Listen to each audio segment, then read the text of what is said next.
Next question देखते हैं। Question number 5, a monkey is sitting on a tree limb. The limb exerts a normal force of 48 Newton and a frictional force of 20 Newton. Find the magnitude of the total force exerted by the limb on the monkey.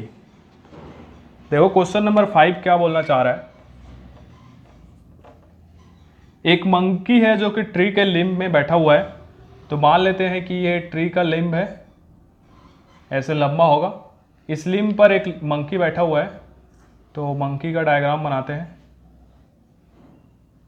ये उसका पैर होगा, ये उसका शरीर है, मान लो ये उसका पूंछ है। ये जूम कर लेना। ये ऐसे बैठा हुआ है, ये मंकी है, ठीक है। अब ये जो मंकी है उस पर, ये उस लिम्ब पर बैठा हुआ है। ये लिम्ब उस पर नॉर्मल रिएक्शन लगाएगा ऊपर की ओर। ये नॉर्मल रिएक्शन लगाएगा ऊपर की ओर, और ये आगे बैठा हुआ है तो ये थोड़ा सा आगे जाना, अगर जाना चाहेगा तो लिम्ब उसको रोकने का कोशिश करेगा और इसके अपोजिट फ्रिक्शन फोर्स लगाएगा। एफ ले लेते हैं, ठीक है। तो हमको क्या बताना है कि इन दोनों का इक्विवेलेंट फोर्स कितना होगा वो बताना है। तो देखो ये दोनों फोर्स 90 डिग्री पर हैं। इनका इक्विवेलेंट फोर्स यहाँ कहीं आएगा। वो इक्विवेलेंट फोर्स का वैल्यू क्या हो जाएगा, under root N square plus F square. अब इसका वैल्यू हमको फाइंड आउट करना है, N square plus F square का। तो क्वेश्चन में नॉर्मल रिएक्शन का वैल्यू दिया गया है 48 न्यूटन। एन का वैल्यू दिया गया है 48 न्यूटन, और जो फ्रिक्शन फोर्स है उसका वैल्यू भी दिया गया है 20 न्यूटन। तो हमको बताना है कि ये इक्विवेलेंट क्या होगा। इसको ले लेते हैं आर। तो आर का वैल्यू बताना है। आर क्या हो जाएगा, under root N square plus F square. एन का वैल्यू रख देते हैं। एन का वैल्यू रखेंगे हम लोग 48 का स्क्वायर प्लस एफ का स्क्वायर। एफ का यहाँ पर 20 है, 20 का स्क्वायर। इसको सॉल्व करेंगे तो 48 का स्क्वायर होता है 2304 2704, और 20 का स्क्वायर होता है 400, ये होता है 2304, और ये होता है 400। इन दोनों को ऐड करेंगे तो आ जाएगा अंडर रूट 2704। अब ये किसका होता है, ये होता है 52 का। तो आर आ जाएगा 52 न्यूटन।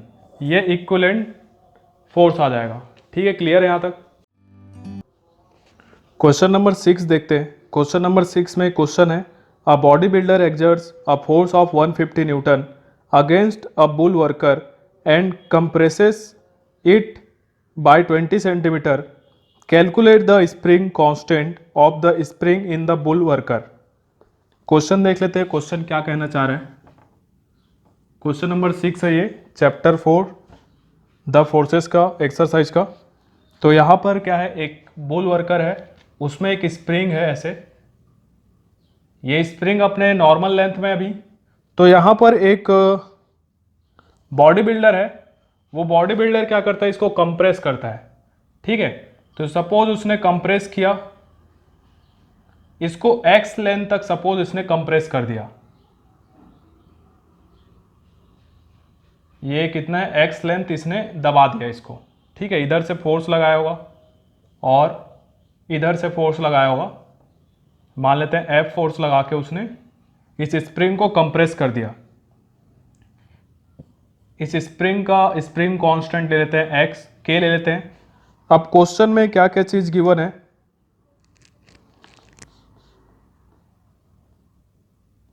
ये फोर्स गिवन है, एफ गिवन है 150 न्यूटन के, कितने न्यूटन के फोर्स से कंप्रेस किया जा रहा है। दूसरा कितना कंप्रेस हुआ है वो भी दिया गया है, 20 सेंटीमीटर कंप्रेस हुआ है ये। मतलब ये जो दबा है वो लेंथ कितना है, एक्स। तो हम लोग जानते हैं कि अगर हम लोग स्प्रिंग को दबाएंगे तो स्प्रिंग भी इस पर फोर्स लगाएगा इधर। तो ये जो फोर्स है उतना ही फोर्स स्प्रिंग भी लगा रहा होगा इस पर। तो ये फोर्स किसके इक्वल होना चाहिए, स्प्रिंग फोर्स के एक्स के इक्वल होना चाहिए। हमको के का वैल्यू फाइंड आउट करना है। तो के क्या हो जाएगा, एफ बाई एक्स। अब देख लो एफ दिया गया है 150 न्यूटन और एक्स दिया गया है 20 सेंटीमीटर, जो कि हो जाएगा 0.2 मीटर। तो यहाँ पर रख दो 0.2 मीटर, तो ये हो जाएगा, पॉइंट को हटा दो तो ये 1500/2, तो ये आ जाएगा, डिवाइड करेंगे तो 750 न्यूटन मीटर। तो K का वैल्यू आ गया 750 न्यूटन मीटर, न्यूटन पर मीटर, ये आंसर हो जाएगा। Question number 7, a satellite is projected vertically upward from an earth station. At what height above the earth's surface will the force on the satellite due to the earth be reduced to half its value at the earth station? देखो question क्या कहना चाह रहा है। Question number 7, earth station है, यहां पर ये मान लेते हैं अर्थ स्टेशन है, यहां पर एक सैटेलाइट है, ये सपोज सैटेलाइट है, ये सैटेलाइट को वर्टिकली अपवर्ड प्रोजेक्ट किया गया है। अब हमको ये बताना है कि वो कौन सा हाइट होगा जहां पर इस पर जो लगने वाला जो ग्रेविटेशनल फोर्स है वो ये स्टेशन पर जितना फोर्स लग रहा होगा इस पर, इस सैटेलाइट पर, उसका आधा हो जाता है। तो यहां पर देख लेते हैं यहां पर कितना फोर्स लग रहा होगा। तो यहां पर फोर्स को ले लेते हैं F, अर्थ लिख लेते हैं, वो क्या होगा G m small m by R square. ये G क्या है, ग्रेविटेशनल कांस्टेंट है। ये कैपिटल M क्या है, मास ऑफ अर्थ है। ये स्मॉल m किसका मास है, सैटेलाइट का मास है। और ये R क्या है, रेडियस ऑफ अर्थ है। तो इतना जानकारी क्वेश्चन के हिसाब से हम लोग अभी वैल्यू रख देंगे इसमें। और दूसरा चीज, मान लेते हैं कि ये किसी हाइट h पर जाके, जो कि हमको निकालना है, यहां पर जब पहुंचता है तो इस पर जो लगने वाला फोर्स होगा FH लिख लेते हैं। ये यहां पर ये जो FH है वो कितने गुना हो जाता है, 1/2 हो जाता है FE के, अर्थ पर जितना फोर्स है उसके आधा हो जाता है। तो हमको बेसिकली ये हाइट बताना है। क्वेश्चन में इतना इंफॉर्मेशन दिया गया है। तो सबसे पहले देख लेते हैं कि FE क्या होगा और FH क्या है। तो FH जो है हमारा वो हो जाएगा GM स्मॉल m, और ये डिस्टेंस h और बढ़ जाएगा यहाँ पर, तो ये R प्लस H हो जाएगा, का स्क्वायर हो जाएगा। ठीक है, अब देखो यहाँ पर ये दोनों फोर्स को जो रिलेशन है उसमें रख देते हैं कि जो FH है वो इक्वल टू है 1/2 FE के। तो FH क्या है यहाँ पर, G capital M small m by R plus H का स्क्वायर, और ये कितना है 1/2 of G capital M small m upon में R स्क्वायर। तो यहाँ से देखो ये G capital M small m और G capital M small m ये कैंसिल हो जाएगा, और ये नीचे 2R स्क्वायर है जो इधर आ जाएगा और ये इधर आ जाएगा। तो हमको क्या मिल रहा है यहाँ से, 2R square equal to R plus H का होल स्क्वायर। अब इसको सॉल्व करना है हमको।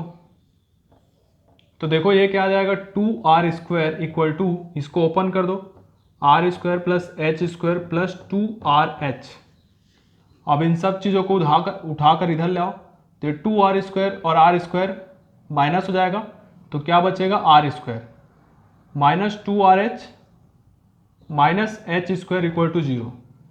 ठीक है, हमको चाहिए H का वैल्यू, इसको थोड़ा सा जमा के लिख दो, minus H square minus 2RH plus R square equal to 0। Minus common लेके उधर इंटू कर दो, H square plus 2RH minus R square equal to 0।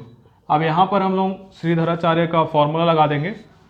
ठीक है, x की जगह यहाँ पर h है, तो h का वैल्यू देखो कैसे निकलेगा, h का वैल्यू आ जाएगा माइनस b की जगह है हमारा 2r, तो minus 2r plus minus under root b का स्क्वायर मतलब 2r का स्क्वायर, तो ये 4r स्क्वायर हो जाएगा, माइनस 4ac, तो ये प्लस 4r स्क्वायर हो जाएगा, अपॉन में a का स्क्वायर 2a, a का वैल्यू 1 है तो ये 2 आ जाएगा बस सिंपली। तो यह है हमारा under root 4r square plus 4r square upon में 2। तो देखो यहाँ से ये हो जाएगा 8r स्क्वायर, तो देखो क्या निकलेगा, minus 2r plus minus 2√2r upon में 2।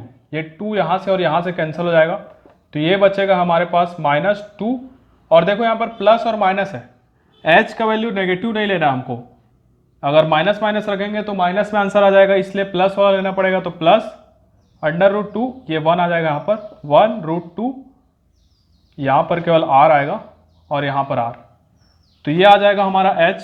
अब h क्या मिल रहा है हमको, r कॉमन ले लेते हैं दोनों जगह से, तो r बाहर आ जाएगा √2 - 1।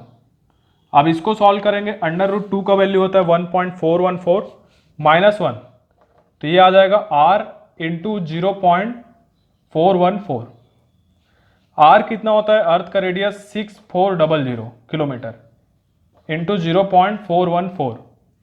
अब इन दोनों को इंटू करेंगे तो ये लगभग आना चाहिए आंसर के इक्वल 2650 किलोमीटर। ये वो हाइट है जो कि आ जाएगा आंसर के हिसाब से 2650 किलोमीटर।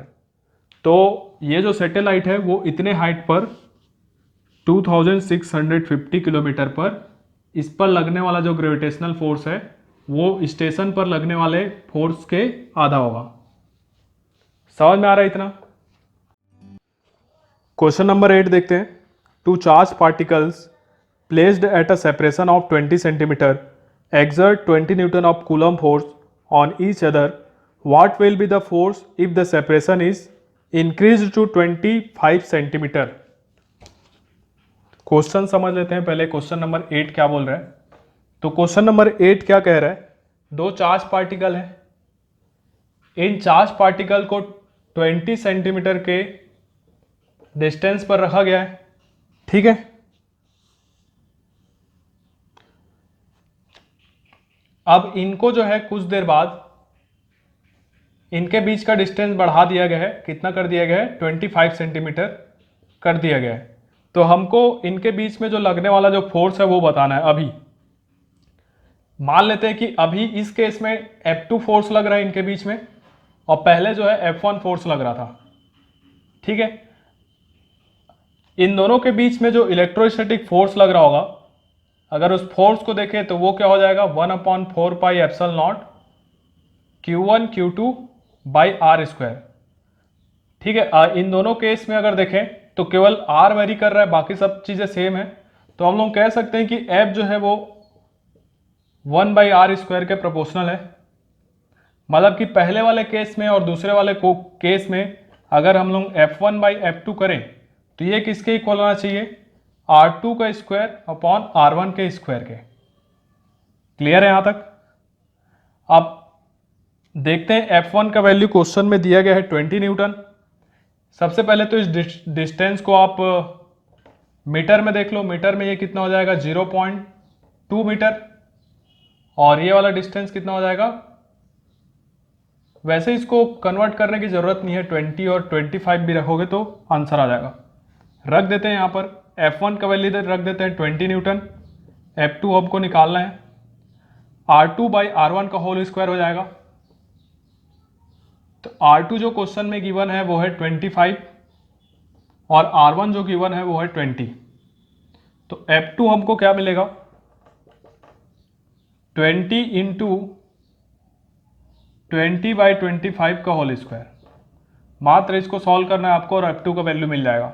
तो यह आ जाएगा 20 इंटू 20 डिवाइड बाई 25 इंटू 25। इसको सॉल्व कर लेते हैं, 5 4 जा 5 5 जा 5 4 जा 5 5 जा, ये 5 4 जा 4 इंटू 4 इंटू 4, तो ये आ जाएगा 64 डिवाइड बाई 5। इसको डिवाइड करते हैं, 5 1 जा 5, 5 2 जा 10, 5 8 जा 40, तो ये आ रहा है 12.8 न्यूटन, मीन्स 13 न्यूटन लगभग F2 का वैल्यू हो जाएगा। तो इसका आंसर आ जाएगा 13 न्यूटन। सेपरेशन बढ़ाने के बाद जो फोर्स लग रहा है वो फोर्स का जो वैल्यू है वो है 13 न्यूटन।